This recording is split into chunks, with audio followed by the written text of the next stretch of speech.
So yeah, for those of you who are joining us online, welcome to the Europeana conference of this year.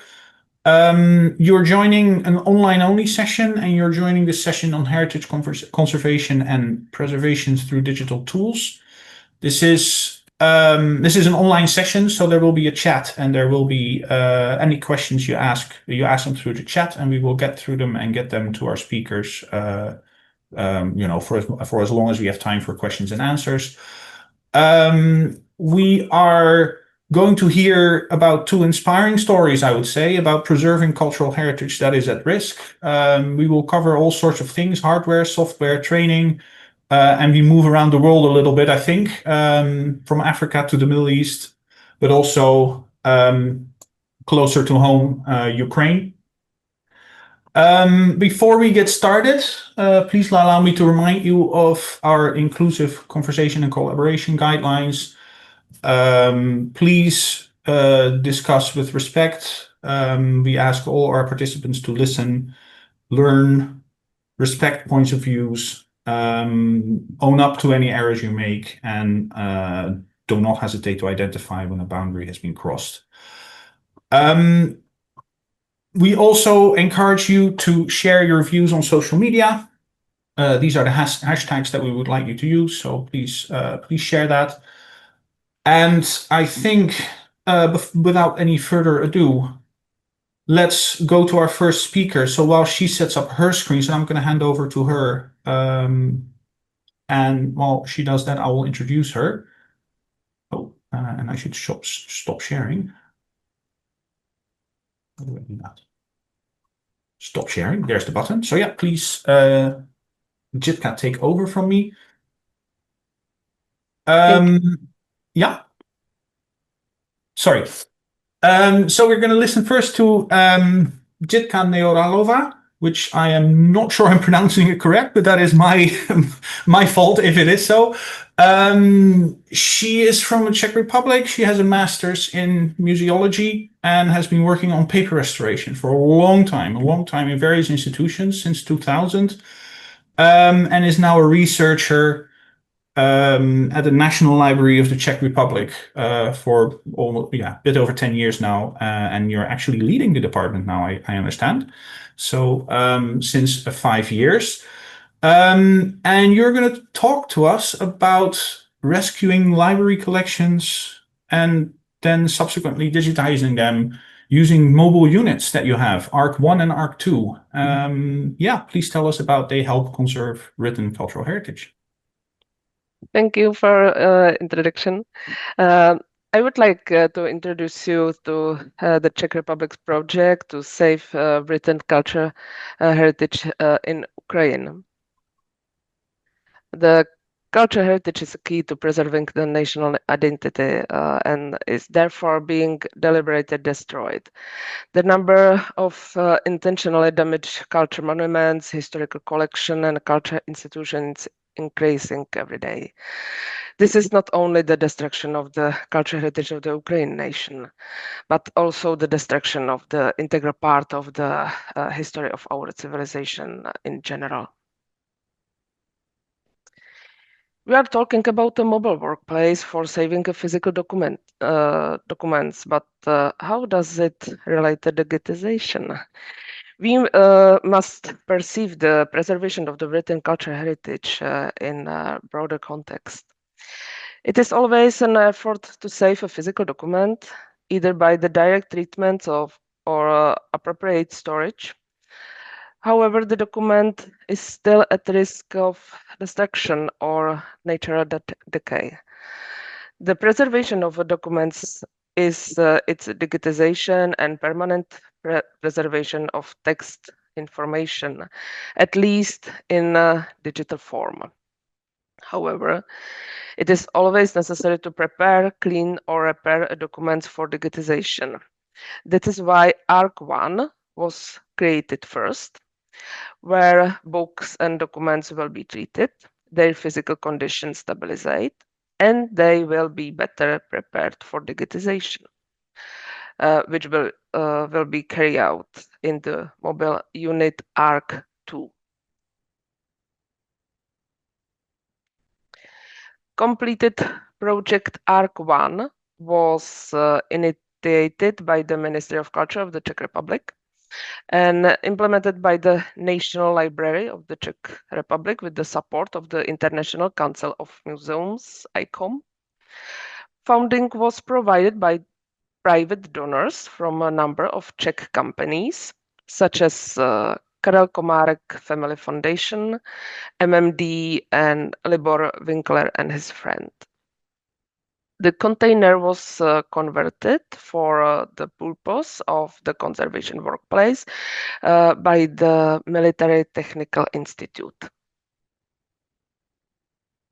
The idea of creating a mobile workplace has been developing for many years. In the first time for Czech Republic, but we never realized it. As the timeline in the picture suggests. Since the signing of the contract in May 2024, designs were immediately created, and within less than 7 months, the workplace was built and fully equipped. A memorandum of cooperation was signed in October this year, and finally the container was completed in December 2024 and transported to Ukraine in January 2025. The container, when it's closed, measure about 6 meters in length, is almost 2.5 meters wide and more than 2.5 meters high. With complete accessories and materials for repairing books and documents, it weighs 7.5 tons. For work in the difficult climatic conditions, the interior is equipped with the insulating layer for thermal comfort during the work. The container is heated by underfloor heating and fresh air is supplied by fans. A maximum of 5 workers can work in the container in one time. The other groups of workers can work in tents that are part of the mobile workplace. In the event of a power outage, work can continue thanks to a diesel generator. Here is some information about connection to electricity. On the outer casing, there is a box for connecting connection container to the 400 volts hose distribution systems. The box also has sockets for connecting devices in the tents. In case of a power outage, there is a 6 kilowatts diesel generator. It will keep the lights, heating, and smaller appliances running. The container must be grounded, and the grounding screw is right here in the box. There is also a water connection box on the outer shell of the container. There are sockets to a connection if the hoses need to be heated and water should not freeze. It's especially for winter time. Inside the workplace, there is a pump for draining waste water and a water heater for the tap. So we can see the interior. The large rinsing table is designed for cleaning documents. It's on the left side. Cleaning from mud with water, or documents can also be cleaned mechanically with vacuum cleaners and erasers, brushes. There is a table for photo documentation. Above the table is lighting for photography. It's front of you. You can see the lights on the wall. Unit also includes some scanners, especially flat scanner and handheld scanner for documentation. In the picture on the right side are tables for measuring the pH of paper, working with the microscope, and packing books or documents for storage or for transporting. In the front there is a fume hood. It's on the front of the picture on the left side. It's a fume hood for working with chemicals like disinfection of molded documents. And on the right side, it's a vacuum sealer for drying books in a vacuum. Small equipment, cleaning and repairs tools, protective equipment, and cleaning supplies are stored under the tables. Some of the equipment is stored in cage carts, which are placed in aisle between the tables during the transport. There are some activities that can be performed in the container. Include the documentation, bed cleaning, drying, mechanical cleaning, disinfection, some kind of basic analysis, storage, and it also include materials for protection and cleaning. Ukrainian librarians participate in several online training sessions held in the summer 2024 for more than 200 participants, and also physically participate in a training in Kiev after the workstation arrived in January 2025. We have created many video tutorials on conservation techniques and working with the devices. Workers tried out the procedures directly with the mobile workplace equipment. The training in Kiev was attended by about 15 participants from different regions of Ukraine. The training presented basic procedure with the device, including installation of the container and preparation of materials. The participants also tried working directly in mobile container.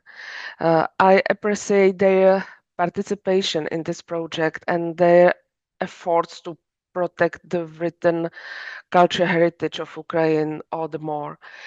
Even in a difficult situation in their region, librarians are willing to learn completely new and unknown skills in order to treat books professionally and maintain their good physical condition. Top state officials are also interested in the Ark I project. Czech President Petr Pavel visited the site in Kiev in March 2025, and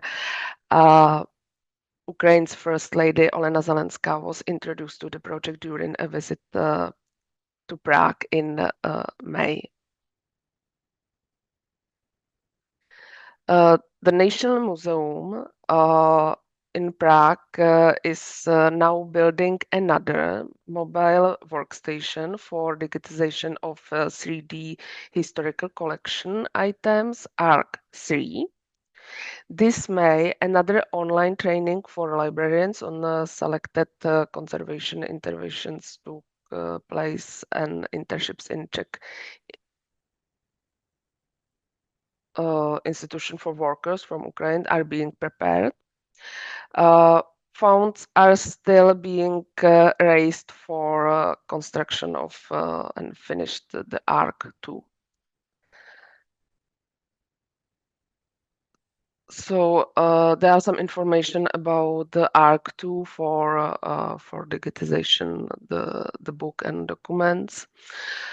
The mobile scanning workstation will be able to provide all necessary basic operation for creating digital copies from original printed copies of monographs or periodicals, At this workstation, it will be possible to register endangered documents and perform their basic cleaning and inspection before scanning.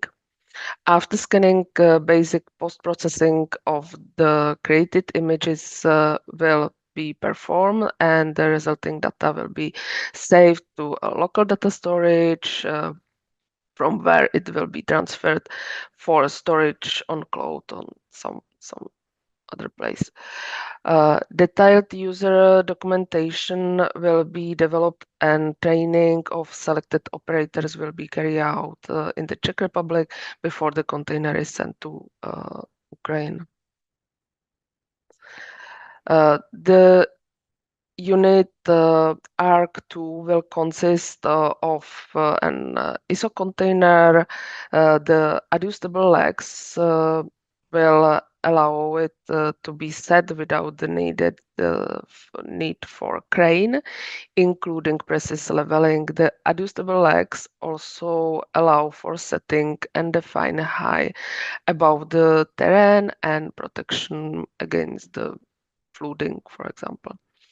The container is part of the modular solution, so it can be expanded if necessary by connecting additional units, a diesel generator, etc. We assume that the container will be equipped with an attached tent. It's same principle like Ark 1. Which will make the operators work easier, increase the handling space. The main activity will be provided by a book scanner for formats A2, capable of processing books and an automatic document scanner of individual sheets. An integral part of the container will be a rack with the necessary computer equipment, data storage, and a unit for connecting to available data networks. Device for connecting to power electricity with backup source and surge protection is required. And there is a short information about the Ark III, which are now built by National Museum of the Czech Republic. Ark III will enable to digitization of smaller artifacts found in endangered museums and galleries across Ukraine. The unit combines rescue and digitization site along the compact mobile unit that can be quickly deployed. The mobile unit will consist of a car with built-in robotic 3D scanner. Video with this special equipment, robotic 3D scanner, you can find at the QR code. The interior will also include data processing workstation, employee facilities, and data storage. Thank you for your attention. If you would like to support our initiative, you can support the Ark II. There is a QR code, and there is also QR code with the story of Ark 1. Thank you.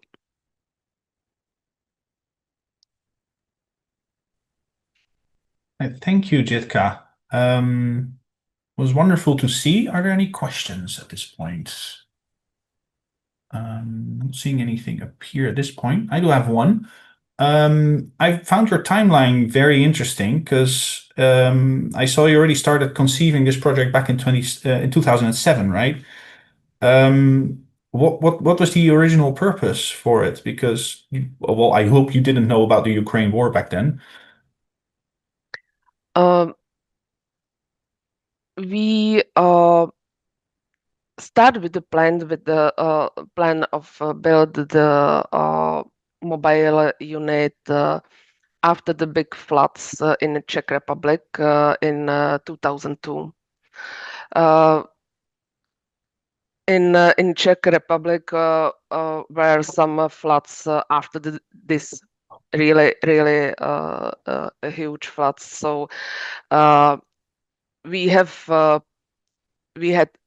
plans for a workstation for conservation or treatment, the books or historical collection for institution which were affected by the floods in the first time, and also we have a plan make mobile laboratories for some special analysis which some institution haven't any equipments, haven't professionals for some analysis. For this, we have a plan for mobile laboratories. So this is a background of this of this project for Ukraine.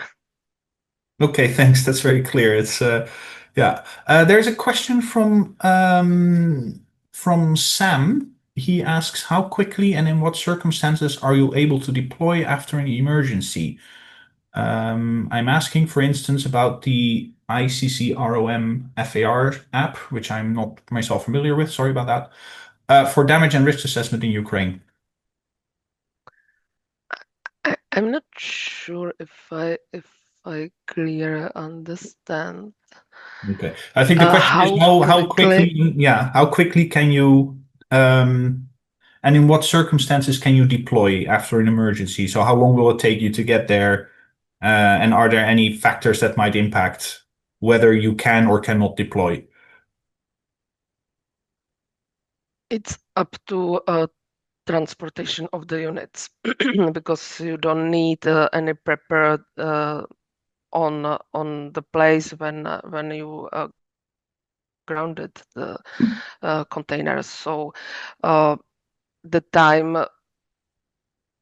most time you spend to find the car and crane for transportation, but in the case of transport to Ukraine, we have really good experience with one Czech company when we can transport the mobile unit due 2 days.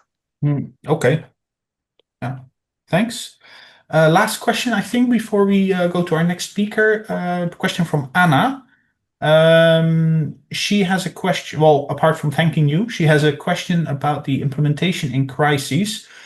Is it only trained library staff who gets or needs to be involved, or are you working with partners? Any cooperation with the military?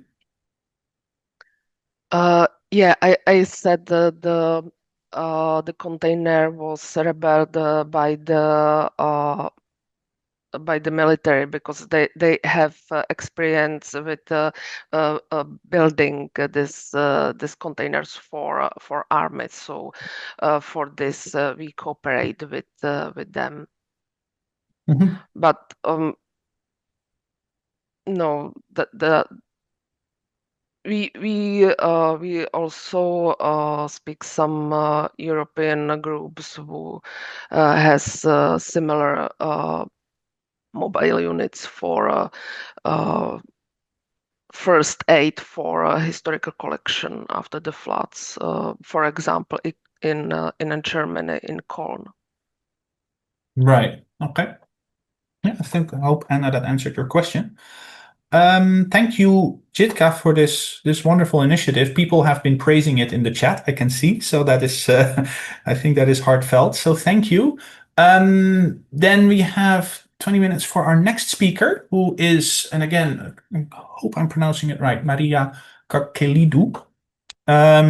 She identifies as a media and communications professional with more than 25 years of experience, having worked for media outlets such as the BBC. But currently she works at the Heritage Management Organization, promoting training, global heritage preservation and digital innovation. And she's going to tell us about all sorts of digital tools and training and applications that can be used in conflict and climate affected regions, not just Ukraine, but also places like Pakistan, Yemen, and the Gambia.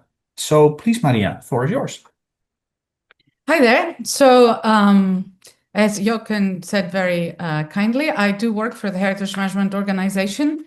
I am their communications manager. The organization is essentially a training nonprofit. It's a nonprofit dedicating to advancing the professional management of heritage.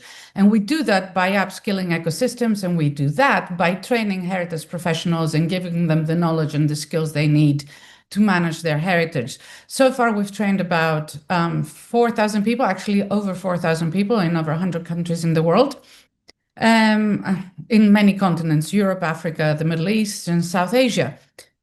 So among the trainings we deliver, and this is how we come to this presentation, is we deliver a training on digital tools for cultural heritage. And these are mostly digital tools that are used for architectural heritage and archaeological sites. It's training on GIS, on photogrammetry, laser scanning, and 3D modeling.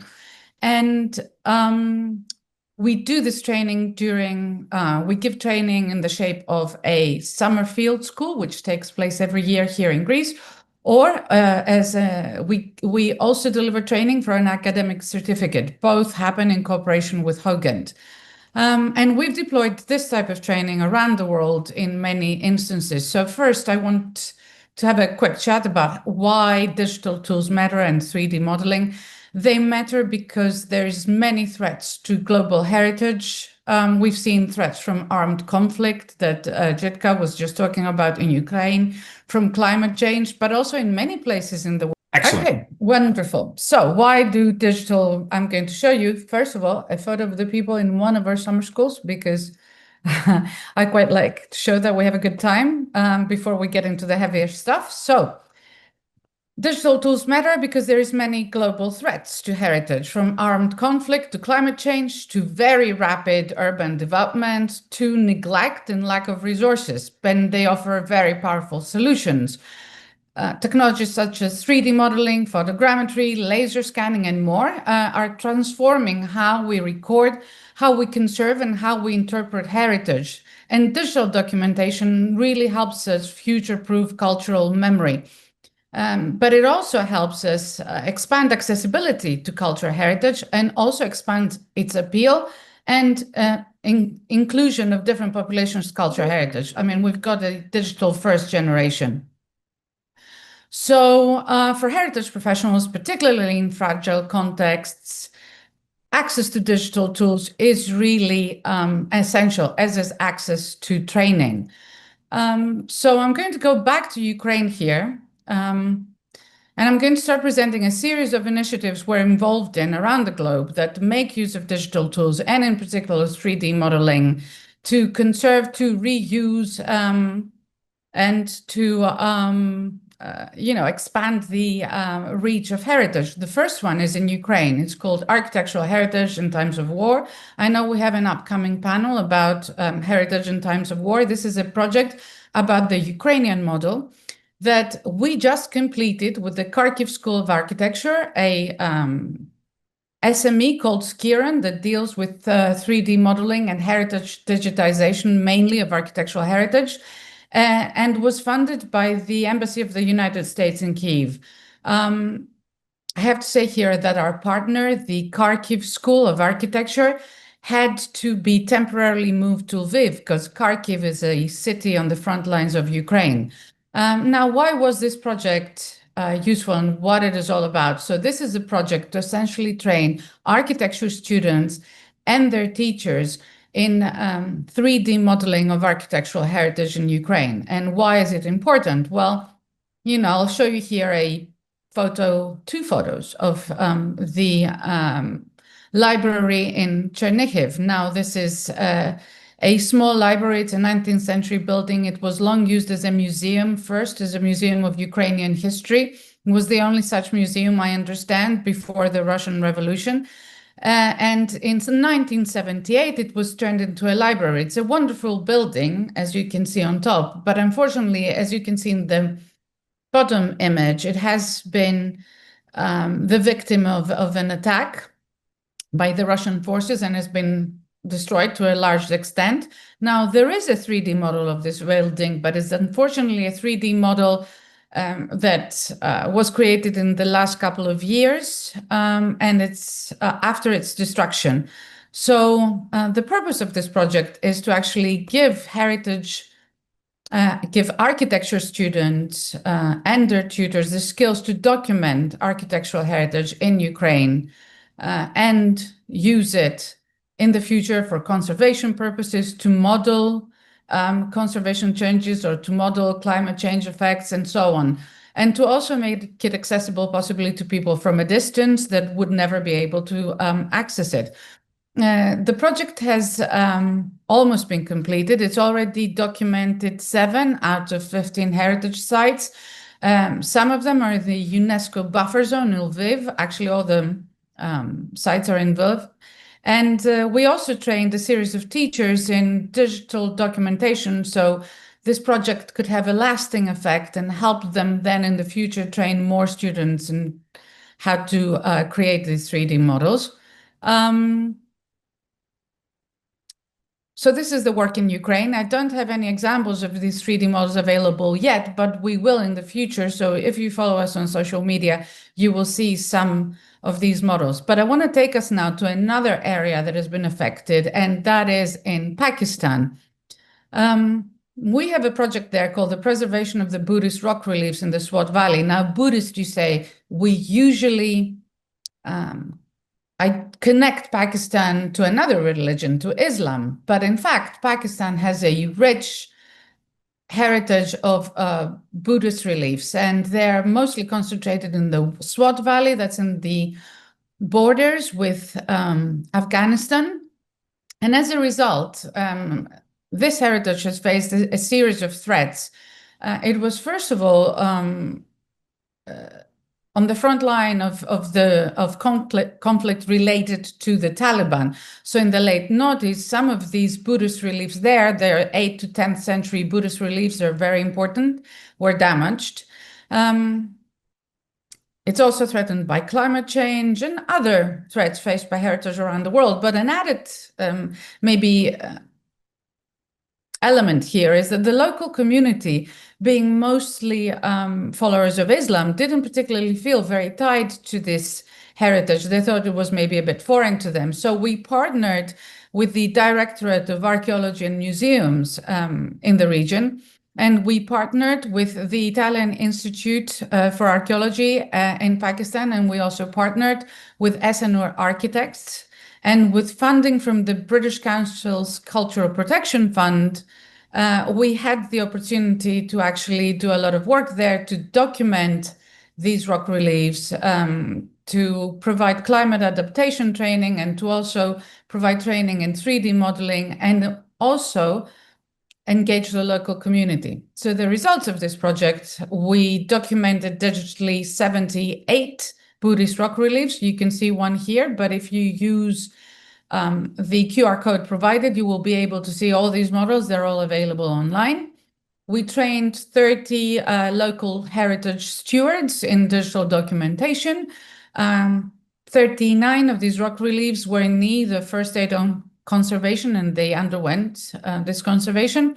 And we also trained 31 local heritage stewards in climate change adaptation. We also trained people in community engagement, and also actively tried to engage the community as part of the project. And I think that our colleagues on the ground say that they've seen significant changes to attitudes. I have to say here that I'm here as an ambassador, and I'm presenting the work of my colleagues, a lot of them in locations that are hard to reach, very challenging, and sometimes dangerous. So I want to say thank you to all of them in Ukraine, in Pakistan, and beyond. We've got another project where we've trained people to do digital heritage documentation and conservation. This project is HerMap Gambia. This was a flagship initiative for us. It was co-funded by the European Union. It wrapped up in February in the Gambia, and it was a project to train and upskill the Gambia's heritage, tourism, and sports industries. We trained over 650 people in the Gambia in the last 5 years in a number of topics, including redesigning museum exhibitions, putting on festivals, engaging communities, and so on. But we also run 2 week-long training sessions in cooperation with Hogent, where we gave local heritage professionals and stewards the tools to 3D model their heritage. So we trained them in GIS, in laser scanning, in photogrammetry and 3D modeling. And as a result, we created 3D models of 3 very important heritage sites in the Gambia. I'm going to here give you a taste of a 3D model of Fort Bulen. Now, this is an important fort, and it's a fort that is in Barra, right across the river of the River Gambia. Now, Gambia is a small country that is surrounded by the Senegal. It's in Western Africa. It's traversed by the River Gambia, which then has a delta out into the Atlantic Ocean in West Africa. And the fort is built on the delta, and it's really important because it was built in 1826 to stop the slave trade. So slavery was abolished by the British in the beginning of the 19th century, and a few years later, they built this fort to control and stop the slave trade that was actually happening and using the River Gambia as for transport. It's an important site. It's being threatened by climate change, by soil erosion, and it's also being threatened, facing intensive threats from, the rapid growth in West Africa. Most countries in Western Africa have populations that are growing. They have many young people. They're urbanizing very quickly, and they also are growing economically very quickly. So, many of these sites are threatened. We also have 3D models of another very important site, the Kunta Kinte Island, where the slave trade was taking place. If you've seen or read the book Roots or seen the series that came from this, you will know a lot about Kunta Kinte Island and the surrounding area. And we also created 3D models and taught people how to create 3D models of some of the stone circles of the Senegambia. All these heritage sites are actually inscribed in the UNESCO Register of World Heritage Sites. So that's our work in the Gambia. We trained local people to do it themselves. We gave them experience in the field, and we've also actually trained a series of people in the Gambia, over 30 people, in training others. So we train trainers, again, in the hope that they will be able to continue this work long after this project has completed its official work. But we're doing more work in Africa. We're actually the recipients of a grant by the Mellon Foundation in the States, and we're re-granting projects there. We're giving small grants for Africa Heritage projects, and some of our projects are also using various digital tools to document heritage and to conserve it and to actually spread it around the world and make it more accessible. I'll show you the video of one of these, the Fisher Child project. My name is Tracy Quay. I don't know if you can hear the sound. The Fisher Child. We can hear it. We have lived here for almost 200 years. I'm rooted in this place. And every day I walk in the footsteps of my ancestors. My mother gave me the name Osi. I walk in the footsteps of my ancestors. My mother gave me the name Osi, an indigenous African word, which means the oldest sister and the keeper of stories. I tell my stories from a place of love for my community, because storytelling is justice work. and our stories deserve to be heard. Essentially, this project synthesizes a 3-hour work of remembrance, and it's got it's documented local community storytelling. It's involved the local community a lot, and it's launching very soon. It's launching on the 21st of June. Is going to be a very immersive digital experience, and we're very proud of it. We also have another digital documentation project that we awarded a small grant to. It's in Addis Ababa in Ethiopia, and it will document local heritage buildings, but I will tell you more about this in a different at a different time when we've got more to share about this. I'm going to move forward, and this is the last project we're going to talk about, and we're going to come back to Europe. This is a project that is funded by Horizon Europe to make cultural heritage more accessible, more inclusive, and of course, more appealing, because we want to document these things, we want to conserve them, but we also want to spread the word, and we want people to enjoy them. The project is called Shift, and it's currently in its final months. It has produced a series of tools that can be roughly divided in 4 toolkits. There is an audio toolkit, there's a haptics toolkit, there's a visual toolkit, and there's going to be an intellectual property rights toolkit. There is also a Shift accessibility framework. You can find out more about the project if you visit the project site, but also by visiting the Europeana Network Association site, Europeana Pro, because we've written a couple of articles explaining our audio toolkit and the project itself. But here I want to share with you our Shift accessibility framework, which in this case is using 3D modeling, generative AI, haptics and developments in audio synthesizers, as well as machine learning to create content that is accessible. So I'm going to play you this video. I'm going to move a bit quickly through it. So I'm going to show you, first of all, a 3D object creation from a 2D image. This is a trephine. It was an instrument used by surgeons a few years ago to essentially drill into your skull, okay? And here we've got the description of the object. Somebody can use the object and see the description and find out more about it by using our haptics application, okay? And you can also experience how this object felt and possibly sounded like. So here you go, you could pick it up like this and be yourself a surgeon. There's no sound here, but trust me, it sounds very strange. This object is housed, I'm going to pause this object, the trephine is housed in SOM, the Semmelweis Museum of Medical History in Budapest. That is one of our partners. And then I'm going to move you actually to some of the state museums of Berlin, where a lot of haptic applications are being tried out. They're going to be piloted and showcased in early July. They involve essentially scanning and being able to access even remotely, but using our haptics application and VR goggles, paintings in the museum. Our applications are able to guide people that are facing sight issues.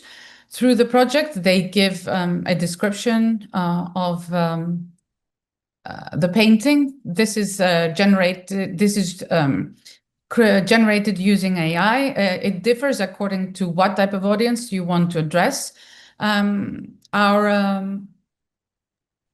Our tools can also, scan through the painting, guide people with visual impairments through the painting and through points of interest, but not just them, other people that may actually be far away and may want to use this.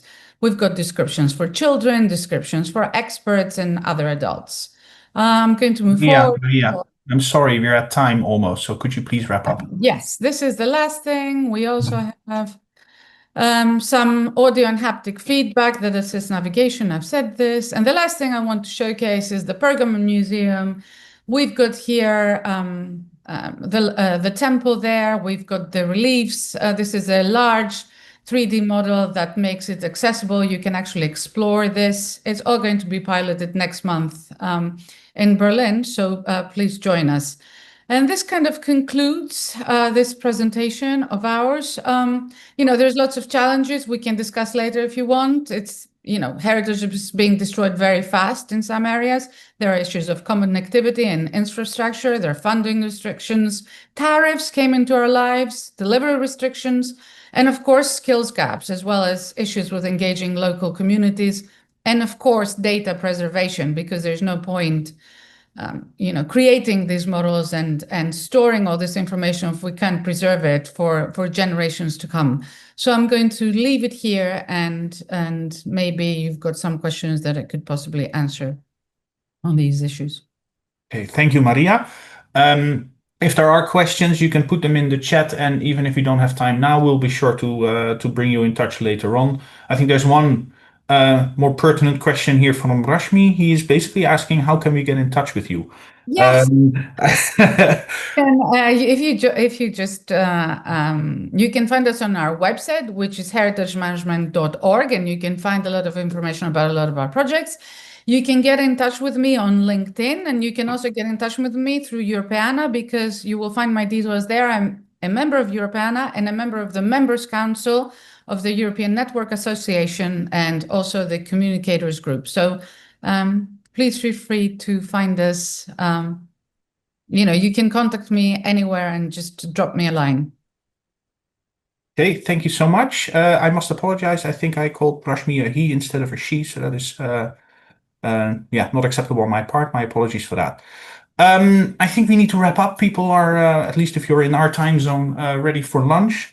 Thank you both, Maria and Jitka, for your inspiring talks. I think there might be some communication that will happen afterwards. And I hope you have a nice rest of the conference and a nice day and a wonderful time. Thank you very much.